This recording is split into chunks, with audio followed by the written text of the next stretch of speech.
Google Pixel 3 vs Canon DSLR camera comparison. Can the best smartphone camera compete? Google Pixel 3 has arguably the best smartphone camera currently on the market, but can it match up to a professional DSLR? This test compares the two different cameras to see whether or not it can compete. Google Pixel smartphones have always been renowned for their amazing camera capabilities.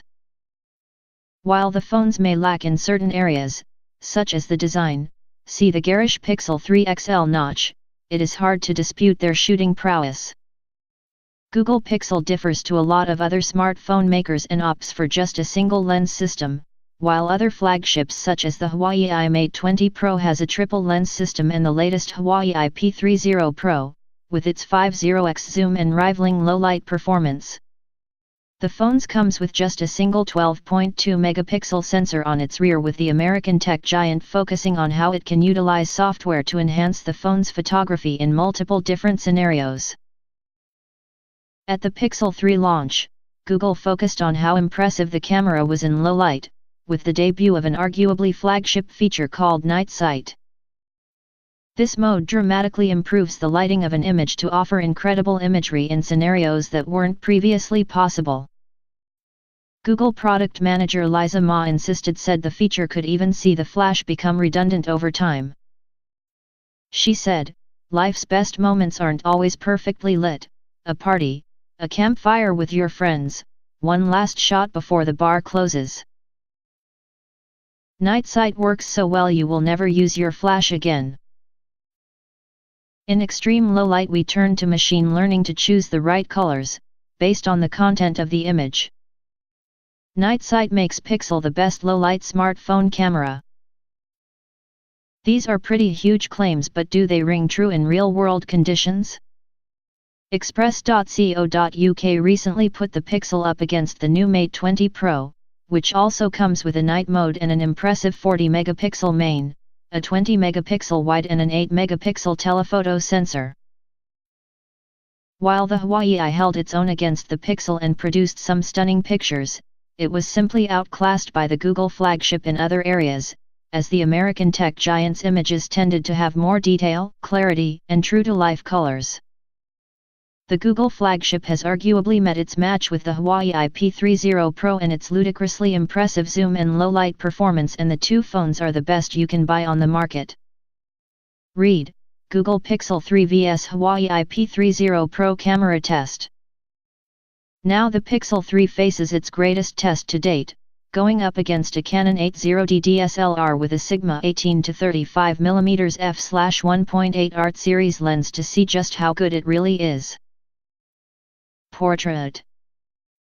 Google's flagship has a stunning portrait mode and can produce some incredible shots, evidenced below. However, at times the shots can look a little bit over-processed. When put side by side with the DSLR, you lose some of the natural bokeh and realism of a shot and can often leave your subject looking like a sticker pasted on top of the image. Sometimes the camera also has the tendency to smooth out and warm up skin tones of your subject, which can produce some very unusual looking images. However, this low-light shot in Macau where the subject is backlit by the bright neon lights of a casino shows just how powerful the camera can be if you take time to pick the right shot, and it is certainly one of the better portraits being offered right now. Low light. This is where the phone's night sight really shines through. This gorgeous low-light shot utilizes the warm yellow hue of the apartments and street lighting to reflect a vast and stark grandeur of the buildings. Matching it on the DSLR was a finicky process that required resting the camera precariously on the balcony ledge and slowing the shutter speed right down. Just for how easy it was to take this image and how great it turned out, the Pixel wins here hands down. This was a bit of a theme throughout the process, with the Pixel generally able to perform exceptionally in low light most of the time without employing additional stabilization, such as using a gimbal.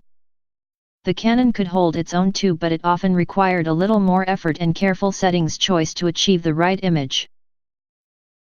Street photography and landscapes.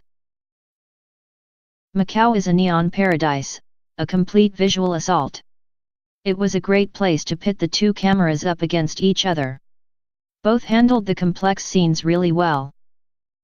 Two shots were taken with the Pixel using the normal camera and night sight, both offering slightly different but equally impressive results. The DSLR does trump the Pixel here as the colors look more natural and the image is sharper, but it's not beaten it by any huge margin. On a bright day shooting buildings, it handled exposure well and offering nice shape and high contrast images which are pretty much ready to share straight out of the device. This is also an area where the DSLR shone with the constant low aperture offering some great subject separation. While taking landscape pictures of the city, it was hard to split the two cameras as they both captured a lot of detail, were sharp and had accurate colors. Both the Canon and the Pixel thrive in these environments, but the Canon takes it here. Animals. The Pixel struggled here to capture a particularly solid image of the pandas while the DSLR shone. There is a huge difference in the quality of the images and the colors. The DSLR managed to capture much more details and clarity while the Pixel came off a little soft. Similarly, the digital zoom, as opposed to the optical zoom of the Canon, hurt the overall performance. It was a struggle to frame the subject and maintain a high level of detail. Selfies. Like them or loathe them, selfies are some of the most shared images. DSLRs really aren't designed for selfies and will repair you to whack them on a timer or use a remote trigger and need to be mounted to a tripod. Ultimately, this is too much of a faff to be worth it, and with the Pixel's 3's group selfie mode, which utilizes a wide-angle sensor, then there really isn't any point anyway. The Pixel will always win with its wide-angle selfie mode. Verdict. One of the Pixel's greatest strengths is how easy it makes it take a great shot. If you have an eye for a good composition, it will facilitate the capturing stunning photographs in a way which will compel you to share it. However, with the DSLR in your hand, you are ultimately more thoughtful about what you are capturing and the art of it, and if you care to spend a little more time, will typically produce a nicer image. Previously, if you didn't have your DSLR, then the picture you could take on your smartphone would often look like a snapshot that you may never look at again. Now, however, with the technology progressing at the astronomical pace it is, these devices are amazingly powerful tools. The art of photography is capturing powerful moments in time, immortalizing scenes that seconds later will change or disappear. Having these devices in your pocket can make sure you never miss the shot, but you shouldn't say goodbye to your DSLR just yet.